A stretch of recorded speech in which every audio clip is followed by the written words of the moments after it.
هەمیشە پێشەنگە. ئەم ساڵیش وەکو هەموو ساڵانی ڕابردوو کۆمەڵێک لە قوتابیەکانمان بوون بە ئەستێرەی گەشاوەی کلێڤەر و هەرێمی کوردستان توانیان نمرەی بەرز و پلەی یەکەم بەدەست بهێنن. قوتابیەکانمان ڕێز لە ماندووبوون و هەوڵدانی قوتابیەکانمان و دایک و باوکان و مامۆستا بەتوانەکانمان دەگرین.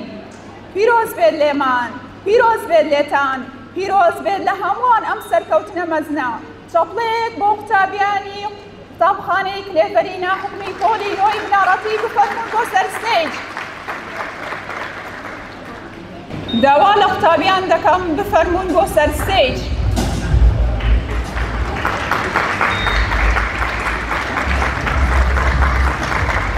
پیرۆز بێت لێتان، هەمیشە سەرکەوتوو بن، ئێوانەوەی داهاتوون.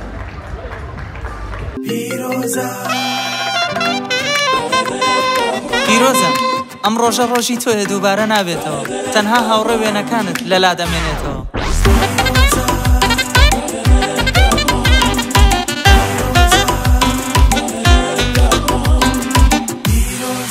ئەمڕۆ ڕۆژی خۆشی و دەرچوونتە، ئەمڕۆ دوا ڕۆژی ئەرک و ساڵانی ماندوو بوونتە. ئەمڕۆ ڕۆژی خۆشی و دەرچوونتە، ئەمڕۆ دوا ڕۆژی ئەرک و ساڵانی ماندوو بوونتە. خۆت بڕازێنەرەوە بۆ کاتی وێنەگرتن، ئەمڕۆ کە کۆتا ڕۆژە بۆ هەوڵ و سعیکردن، کە هاتی ڕەسمێ بگرە گیانەکەم لەلامەوە. ئەترسم هێندە جوانی بەڕاستی نەتناسمەوە، ئەترسم هێندە جوانی بەڕاستی نەتناسمەوە. پیرۆزە، ئەمڕۆ ڕۆژی خۆشی و دەرچوونتە، پیرۆزە، ئەمڕۆ دوا ڕۆژی ئەرک و ساڵانی ماندوو بوونتە. پیرۆزە، ئەمڕۆ ڕۆژی خۆشی و دەرچوونتە، پیرۆزە، ئەمڕۆ دوا ڕۆژی ئەرک و ساڵانی ماندوو بوونتە.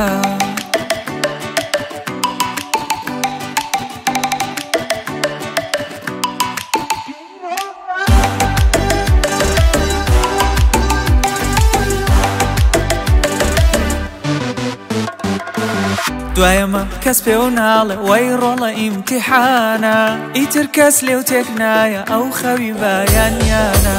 بڕۆ چێژی لێبینە ئەو خۆشیە ئەستەما، نەجاتت بوو لە بەحس و مەحازەڕە و مەلزەمە. وەرە چێژی لێبینە پڕیکە لە یادی جوان، ئازیزەکەم فڕەی دەکڵاوەکەت بۆ ئاسمان. ئەمڕۆ ڕۆژی خۆشی و دەرچوونتە، ئەمڕۆ دوا ڕۆژی ئەرک و ساڵانی ماندوو بوونتە. ئەمڕۆ ڕۆژی خۆشی و دەرچوونتە، ئەمڕۆ دوا ڕۆژی ئەرک و ساڵانی ماندوو بوونتە.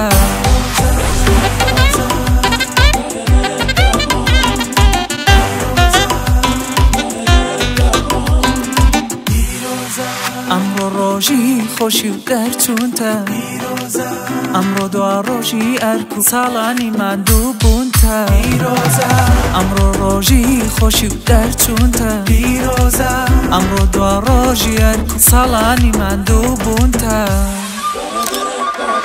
خۆت بڕازێنەرەوە بۆ کاتی وێنەگرتن، ئەمڕۆ کە کۆتا ڕۆژە بۆ هەوڵ و سعیکردن، کە هاتی ڕەسمێ بگرە گیانەکەم لەلامەوە. ئەترسم هێندە جوانی بەڕاستی نەتناسمەوە، ئەترسم هێندە جوانی بەڕاستی نەتناسمەوە. پیرۆزە، ئەمڕۆ ڕۆژی خۆشی و دەرچوونتە، پیرۆزە، ئەمڕۆ دوا ڕۆژی ئەرک و ساڵانی ماندوو بوونتە. پیرۆزە، ئەمڕۆ ڕۆژی خۆشی و دەرچوونتە، پیرۆزە، ئەمڕۆ دوا ڕۆژی ئەرک و ساڵانی ماندوو بوونتە.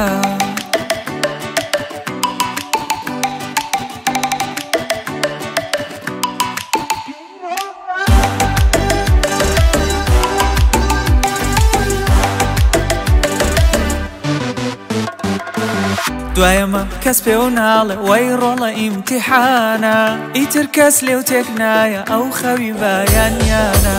بڕۆ چێژی لێبینە ئەو خۆشیە ئەستەما، نەجاتت بوو لە بەحس و مەحازەڕە و مەلزەمە.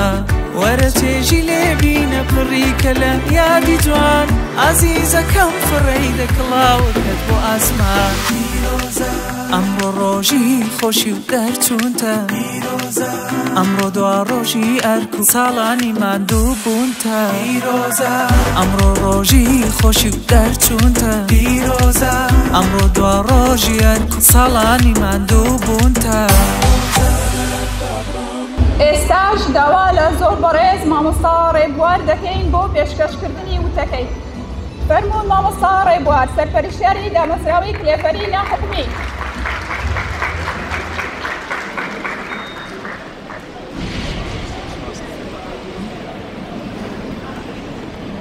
بەناوی خوای گەورە و میهرەبان، بەناوی قوتابخانەی کلێڤەری بنەڕەتی ناحوکمی، بەخێرهاتنی یەکەیەکەی قوتابیانی خۆشەویست، قوتابیانی پۆلینۆ، دایکان، باوکان، مامۆستا بەڕێزەکان دەکەین بەخێربێن سەرچاوانمان.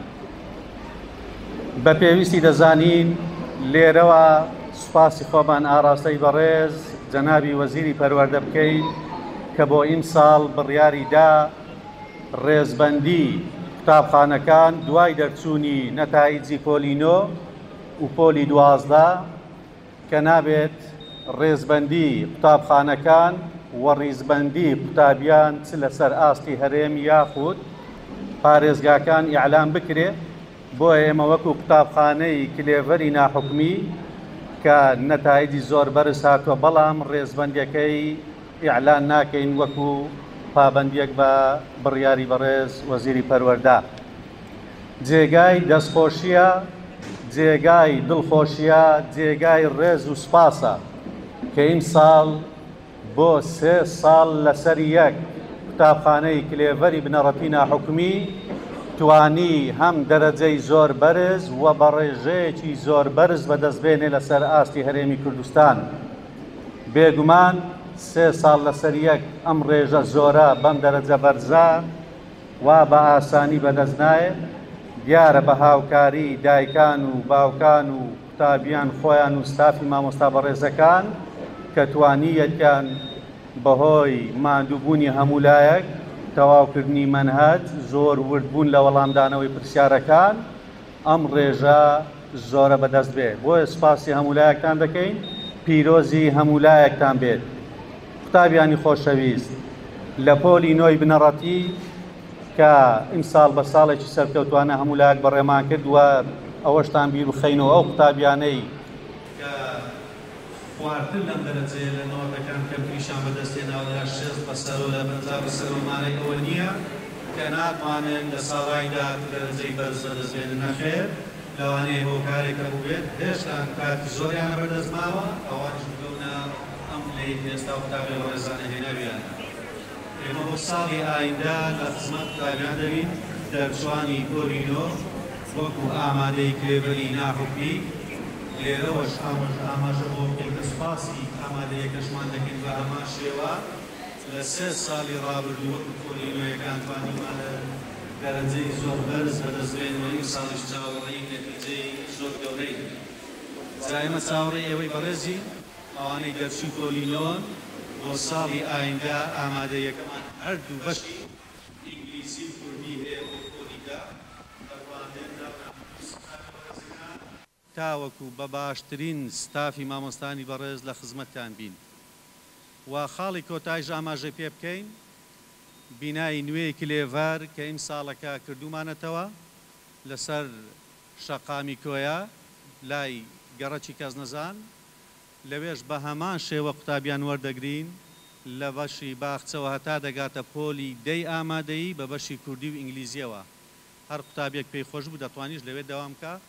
2 بارە و 3 بارە سوپاسی مامۆستاکان دەکەین، سوپاسی دایک و باوکان دەکەین، سوپاسی زۆری قوتابیانمان دەکەین کە توانیان بەم ڕێژە زۆرەیە ئەم دەرەجە بەرزانە بەدەستبێنن.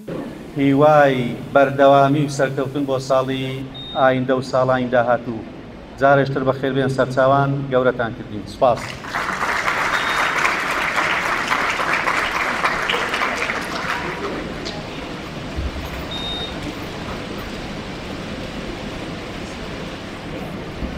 زۆر سپاسی مامۆستا ڕێبوار دەکەین بۆ پێشکەشکردنی ئەو وتە بە نرخانەی.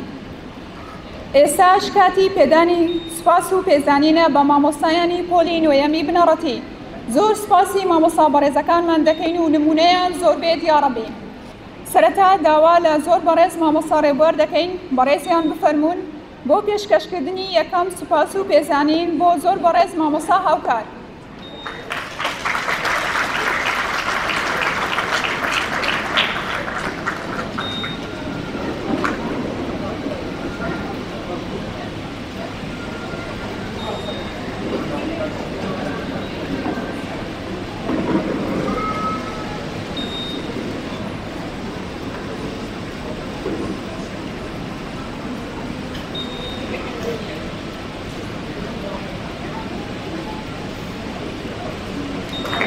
شەڵەکانتان زۆر سپاس مامۆستای بەڕێز، زۆر سپاسی دەکەین.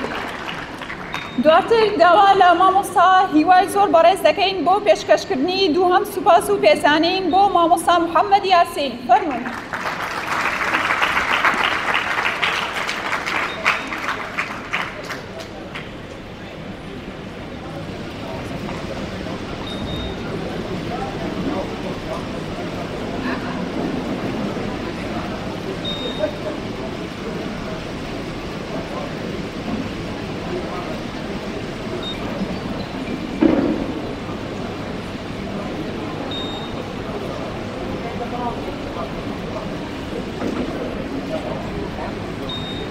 زۆر سپاسی دەکەین مامۆستای بەڕێز، پیرۆزتان بێت.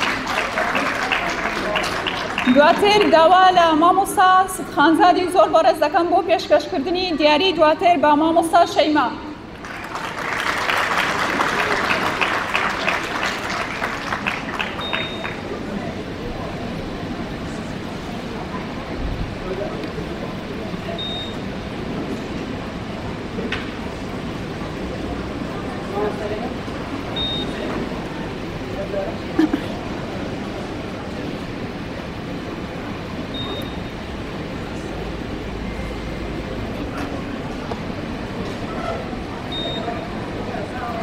زۆر سپاسی دەکەین مامۆستای بەڕێز، پیرۆز بێت و هەمیشە سەرکەوتوو بێ ئینشاءالله.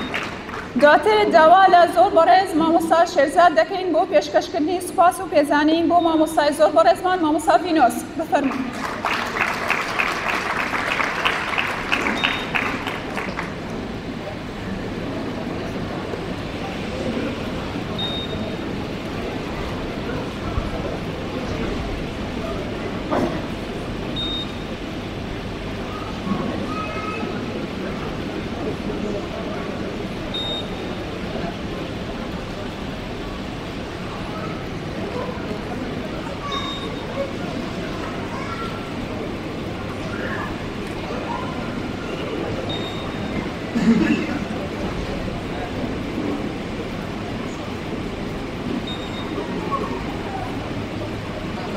زۆر سپاسی دەکەین مامۆستای بەڕێز. دواتر داوا لە زۆر بەڕێز مامۆستا ڕەفعەت دەکەین بۆ پێشکەشکردنی سوپاس و پێزانینی دواتر بۆ مامۆستای بەڕێزمان مامۆستا ڕۆژان. بفەرموون.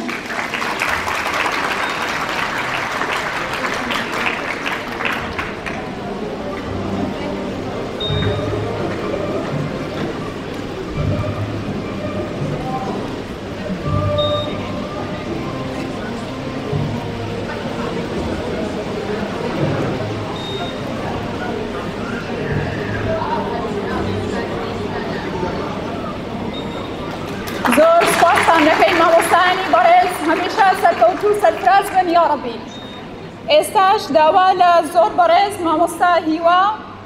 مامۆستا هیوا بەڕێبەری قوتابخانەی کلێڤەری ناحوکمی دەکەین بۆ پێشکەشکردنی وتارەکەی. چەپڵەکانتان.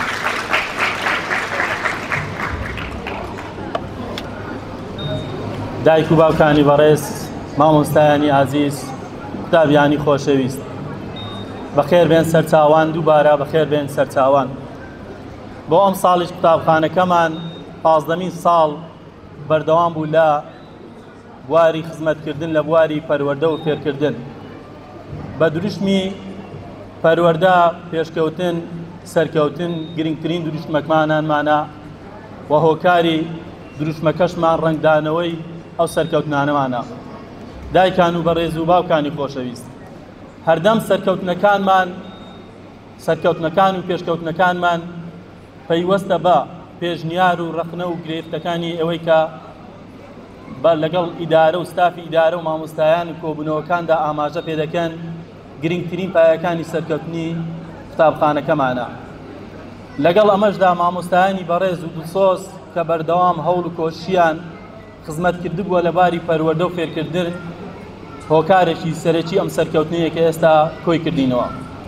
بۆیە ئەم ساڵیش پێمان خۆش بوو ئەو سەرکەوتنە بەیەکەوە لەو شێوە ئاهەنگە خۆشە بەیەکەوە دابەش بکەین و تێیدا سەرکەوتنی زیاتر بەردەست بێنین. بۆیە پێمان خۆشە هەروەکو ساڵانی پێشوو بە پێشنیارەکانتان دەوڵەمەندترمانکەن و سەرکەوتنەکان زیاتر بەدەست بێنین. دووبارە بەخێر بێن سەرچاوانمان.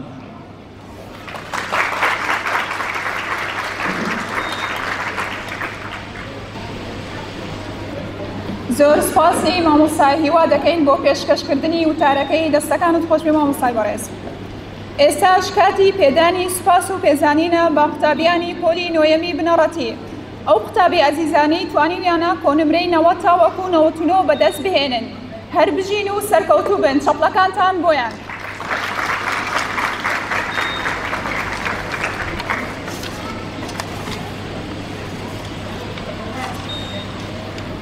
سەرەتا داوا لە بەڕێز مامۆستا ڕێبوار دەکەین بۆ پێشکەشکردنی سوپاس و پێزانین بۆ قوتابیەکانمان. یەکەم قوتابیمان یارا شیفان ئەحمەد بە کۆنمرەی 99 پۆینتی پێز هەربژی یارا سەرکەوتوو بچینن.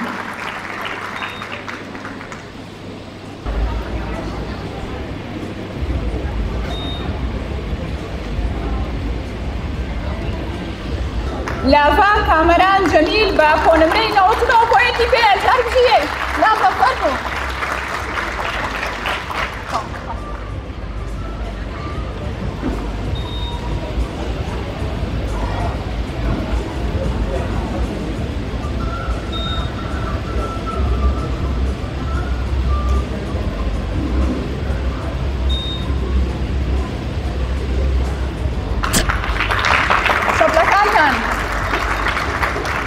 داوا لە مامۆستای هیوا دەکەین بۆ پێشکەشکردنی سوپاس و پێزانینی دواتر.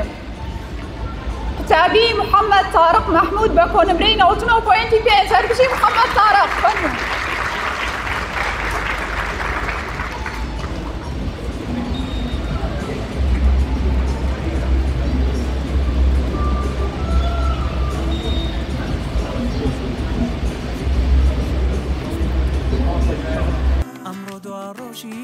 ساڵانی ماندوو بوونتە پیرۆزە ئەمڕۆ ڕۆژی خۆشی و دەرچوونتە پیرۆزە ئەمڕۆ دوا ڕۆژی هەرکو ساڵانی ماندوو. قوتابی دینا هیوا ئەنوەر بە کۆنمرەی 98 پۆینتی 8 سعی کردن کە هاتی ڕسمێ بگرە گیانەکەم لەلامەوە ئەترسم هێندە جوانی بەڕاستی نەتناسمەوە ئەترسم هێندە جوانی بەڕاستی نەتناسمەوە. پیرۆزە ئەمڕۆ ڕۆژی خۆشی و دەرچوونتە پیرۆزە ئەمڕۆ دوا ڕۆژی ئەرک و ساڵانی ماندوو بوونتە پیرۆزە ئەمڕۆ ڕۆژی خۆشی و دەرچوونتە پیرۆزە ئەمڕۆ دوا ڕۆژی ئەرک و ساڵانی ماندوو بوونتە.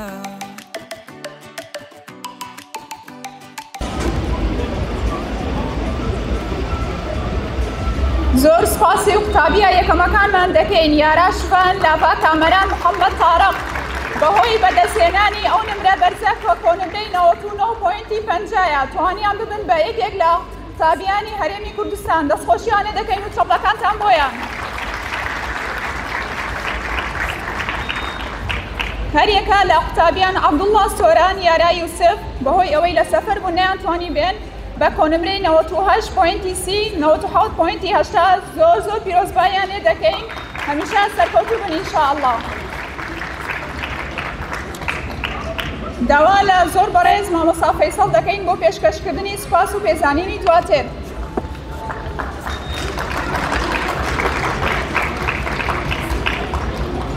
داوا لە قوتابی ناز پێدار نژدار دەکەین بە کۆنمرەی 97 فەرموو ناز.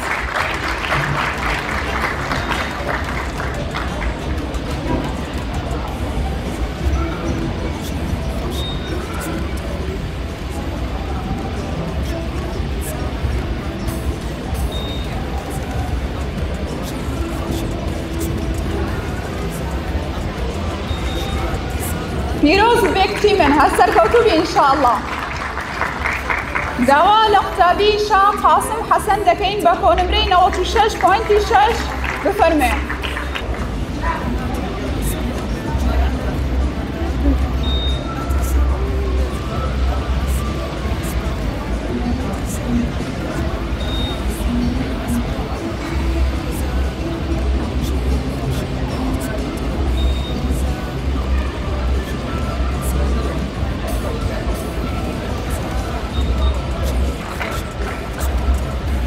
داوا لە سبخانزاد دەکەین بۆ پێشکەشکردنی سوپاس و پێزانینی دواتر. داوا لە قوتابیمان ماڤان بحێدین دەکەین بە کۆنمرەی 96.16 با بفەرمێت.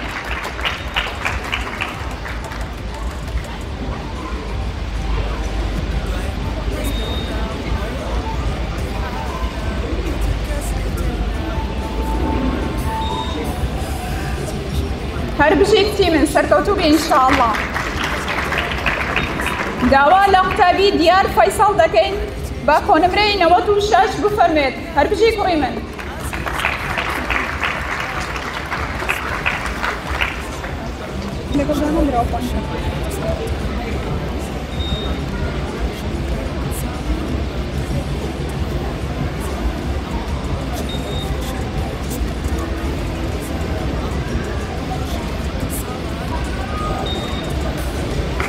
دەستەکانتان خۆش بێ زۆر سپاسان دەکەین هەر بژین ماندوو نەبن.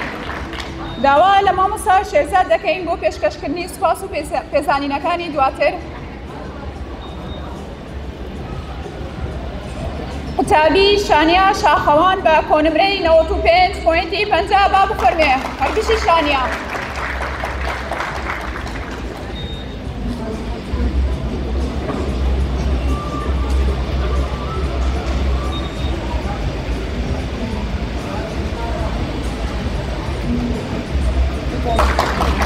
داوا لە قوتابی دالیا ئاسۆ دەکەین بە کۆنمرەی 95 با بفەرمێ. هەر بژی دالیا.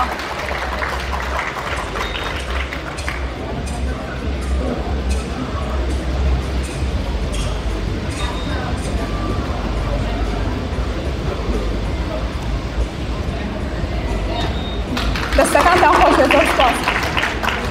داوا لە مامۆستا ڕەفەتی بەڕێز دەکەین بۆ پێشکەشکردنی سوپاس و پێزانینەکان بۆ قوتابیانی دواترمان.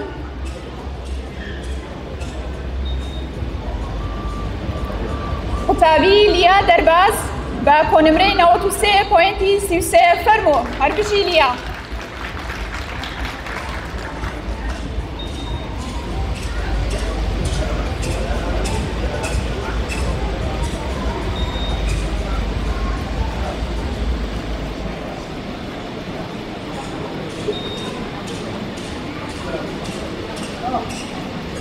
قوتابی سەما جەلیل بە کۆنمرەی 91.66 با بفەرمێت.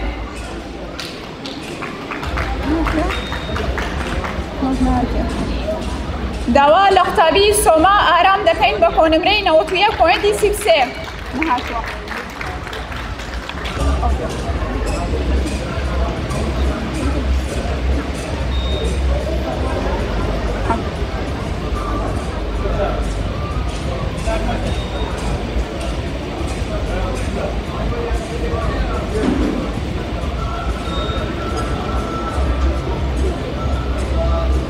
زۆر سپاس مامۆستای بەڕێز. داوا لە مامۆستا چراخان دەکەین بۆ پێشکەشکردنی سوپاس و پێزانینەکانی دواتر. فەرموو مامۆستای بەڕێز.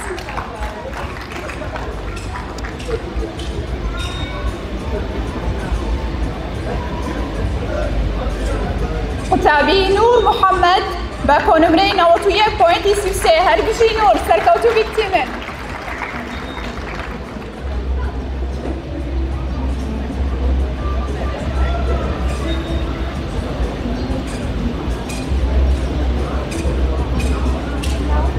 دەستەکانتان خۆش بێ زۆر سپاس.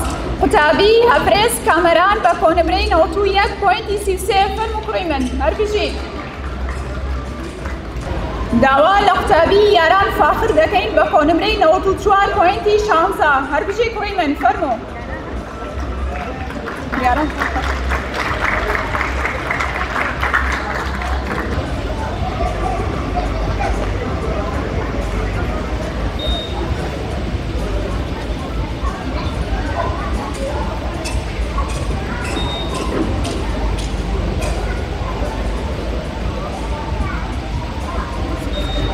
داوا لە مامۆستا خەڵات دەکەین بێتە سەر ستێژ بۆ پێدانی ڕێزێنان بە قوتابی سۆلین سامان.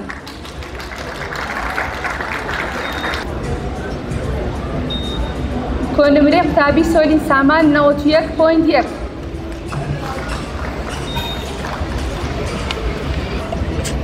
داوا لە قوتابی ئای ئاسۆ دەکەین بە کۆنمرەی 90.8 بێتە سەر ستێج.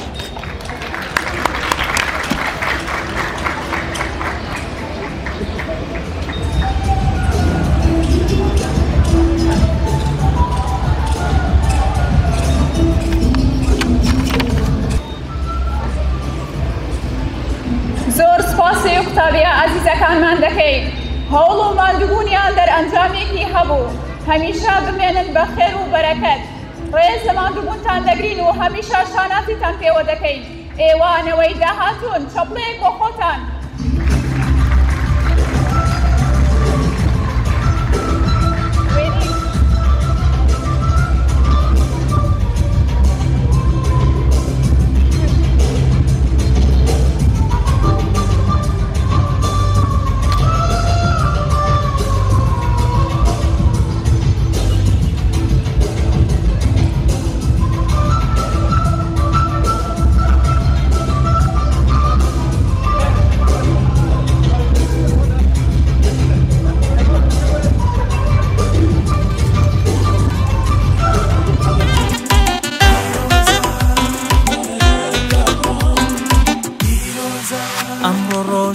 خۆشی و دەرچوونتە ئەمڕۆ دوا ڕۆژی ئەرک و ساڵانی ماندوو بوونتە ئەمڕۆ ڕۆژی خۆشی و دەرچوونتە ئەمڕۆ دوا ڕۆژی ئەرک و ساڵانی ماندوو بوونتە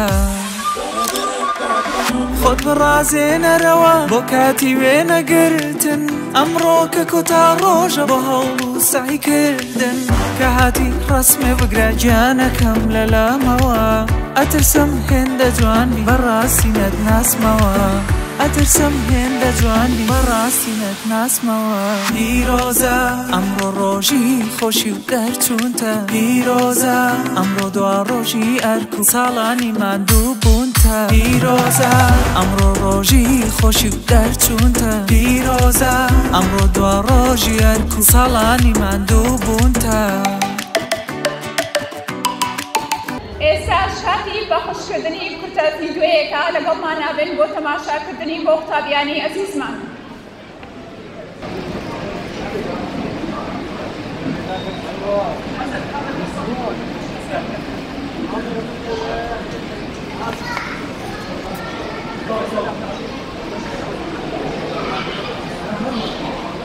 Abdullah, تلفزيون هذا. بسبيتي سير. أنا رواد ده. سوى هذي. برجعني. لسنا يبغى لسنا. نورو. أش. ربي ينام في إن شاء الله. هاي بس يا عبد الله. تذكرتوا في قريبا.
كدرسي بطولة بكونوري وبنحن أنجا سپاس مامۆستایەکان دەکەم سپاس بۆ داکتار کە زۆر بەگەڕماندی بوون سپاس بۆ خۆشم کە پیشمەوە ئاستا دەرزی سپاس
ئێستاش کاتی پێدانی سوپاس و پێزانینە بۆ ئەو قوتابیانەی کە کۆنمرەی هەشتا تا وەکو هەشتانۆیان بەدەستهێناوە. داوا لە بەڕێز مامۆستا هاوکار دەکەین بۆ پێشکەشکردنی سوپاس و پێزانینی یەکەم.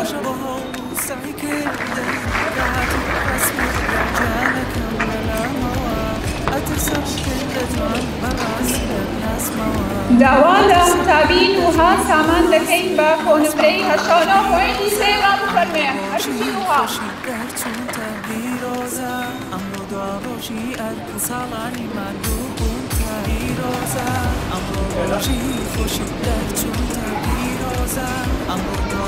داوا لە قوتابی شاهان شکور دەکەین بە کۆنمرەی هەشتانۆ بابفەرمێ هەربژی شاهان.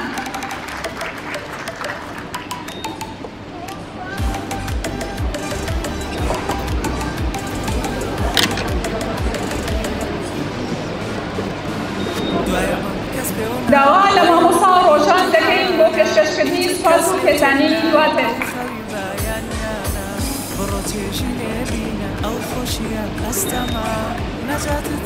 قوتابی عەلی نەوزاد بە کۆنمرەی هەشتانۆ بابفەرمێ.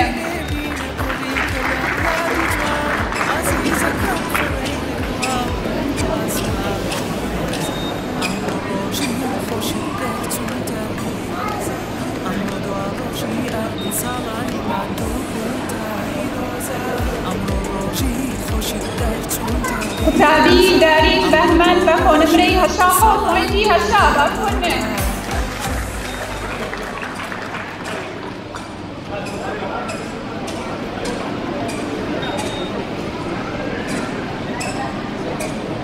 قوتابی لاس دلۆڤان بە کۆنمرەی هەشتا حوت پوینتی پەنجا بفرمه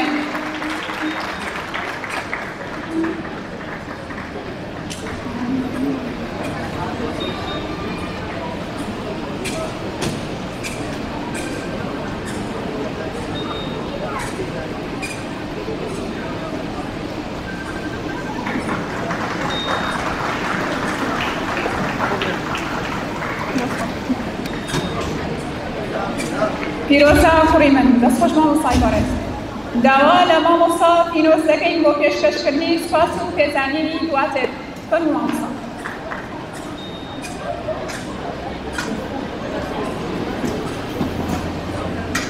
قوتابی سۆما محەممەد ئەمین بە کۆنمرەی هەشتا حوت پوینتی پەنجا با بفەرموێ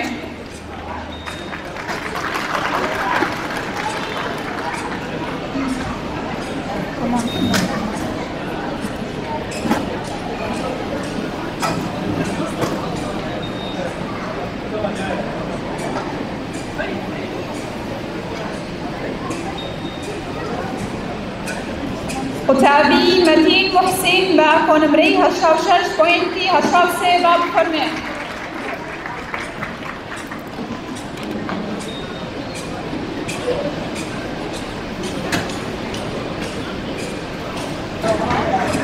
دەستخۆش مامۆستای بەڕێز داوا لە مامۆستا شەیما دەکەین بۆ پێشکەشکردنی سوپاس و پێزانینی دواتر با بفەرمێ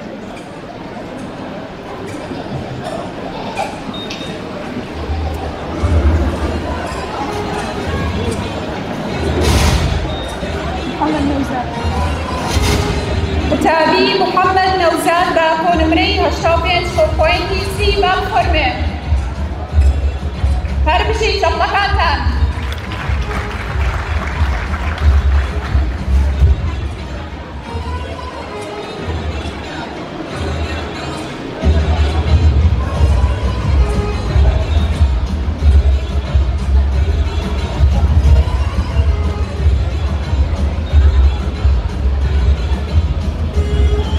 قوتابی چیافان فەرەیدون بە کۆنمرەی هەشتا و چوار پوینتی شانزە با بفەرمێ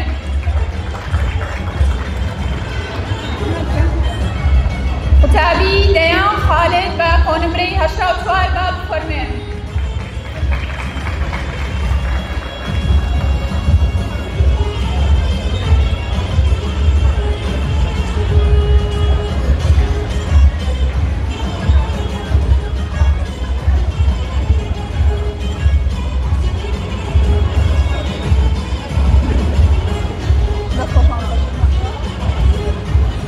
داوا لە مامۆستای بەڕێز محەممەد یاسین دەکەین بۆ پێشکەشکردنی سوپاس و پێزانینی دواتر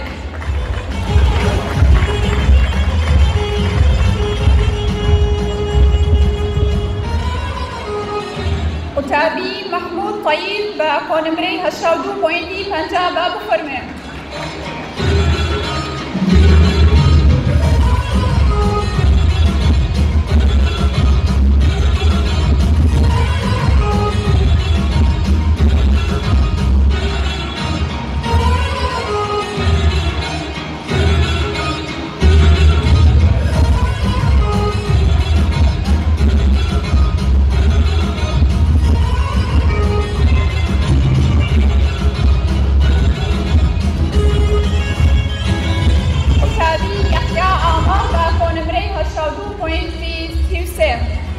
محەممەد عاسی بە کۆنمرەی هەشتا و دوو با بفەرمێ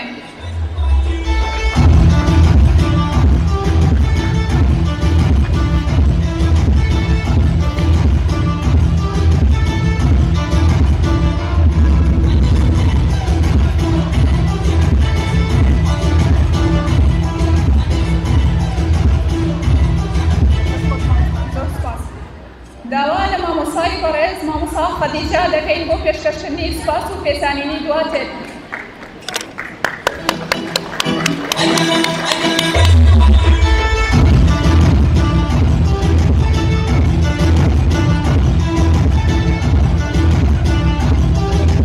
قوتابی بە کۆنمرەی 8.60 بفەرمێ.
خوشی و دەرچوونتە ئەمڕۆ دوا ڕۆژی ئەرک و ساڵانی ماندوو زۆر سپاس ئامادەبوانی بەڕێز هەموو لایەکتان بەخێر بێن ئێستاش کۆتایی بە ئاهەنگەکەمان دەهێنین قوتابیانی بەڕێز دەتوانن کۆنمرەکانتان وەربگرنەوە لە دەرگای پشتەوە زۆر سپاس دووبارە زۆر سپاس بۆ ئاهەنگە کە سازیاندا بۆ قوتابیانی کە کۆلی بە دەرەجەی باشە هێنابوو و هیوادارم قوتابیەکان دیکەش وا تەشجیع بکەن نمرەی باش بەدەست بێن بۆی ئەو قوتابخانەی بێتە پێشەنگ و ئێمە بەنسبەت کەسوکاری قوتابی ئەم قوتابخانەیەمان هەڵبژار زۆر قوتابخانەیەکی باشە و بەرپرسیارەتی هەڵەگرێن لەوە کە دیارە قوتابەکە کە تاخیر بێیان نەچێتە قوتابخانە تەلەفۆن بە ماڵەوەکەم زانت کێشەیەکێت کێشێنیە و هەر کێشێکشمانە بێت تەلەفۆنمان بۆیان کردووە کێشەکانیان حەل کردو بۆمان زۆر سوپاسیانەکەین و هیوادارین دایم سەرکەوتوو بن و قوتابیەکانش نمرەی چاک بێن ئینشاءالله.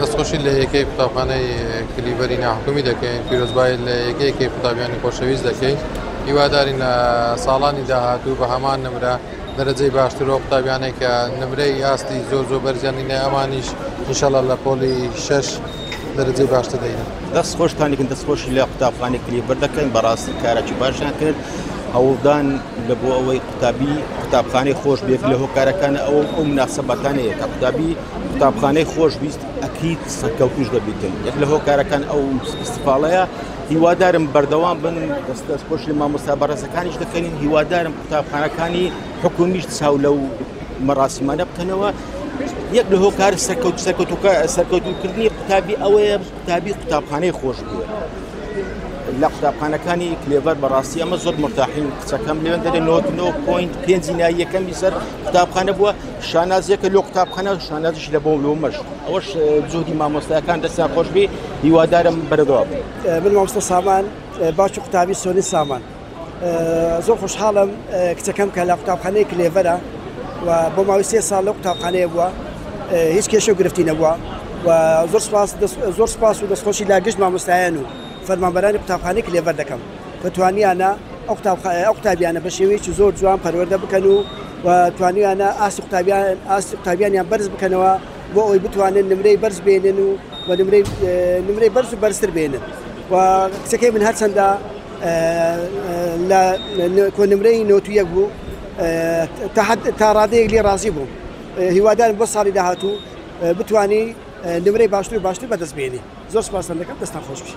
سەرەتا بە ناوی خوای گەورە و میهرەبان سەرتا دەمەوێت بەوە دەست پێ بکەم سوپاسی سەرپەرشتیار و بەڕێوەبەر و مامۆستایانی قوتابخانەی کلێڤەری ناحکومی بکەم بەوە ئاستە بەرزەی کە پێشکەشیان کرد بەڕاستی جێی دڵخۆشین بە هەموو توانایەک هەوڵیاندا بە باشترین شێوە قوتابیەکان سەرکەوتوو بن والحەمدلله بە فەزلی خوای گەورە قوتابیەکان هەموو توانیان بە ئاستێکی بەرز کۆنمرەی بەرز بەدەست بێن و یەکێک لەوان کە کچەکەمە یارە شوان ئەحمەد کە توانی بە کۆنمرەی 99.50 کە جێی دڵخۆشی ئێمە و قوتابخانەکە بوو هیوای سەرکەوتن بۆ قوتابخانە دەخوازم انشاءالله لە ساڵانی داهاتوودا قوتابخانەکە نمرەی بەرزتر بەدەست بێنێت و هەروەها لە پۆلی 12 کۆنمرەی بەرز بەدەست بێنێت بنە شانازی بۆ یعنی بۆ هەموو قوتابخانەکان و بۆ وڵاتەکەمان انشاءالله.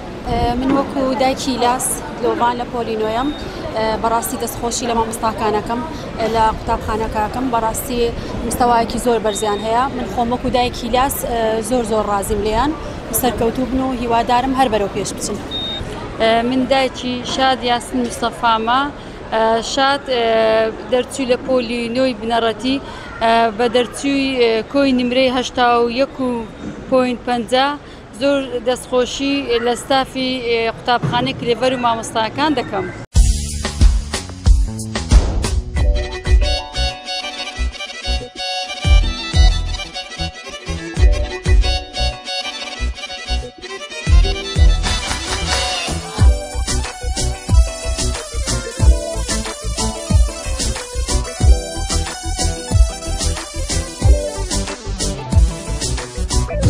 بما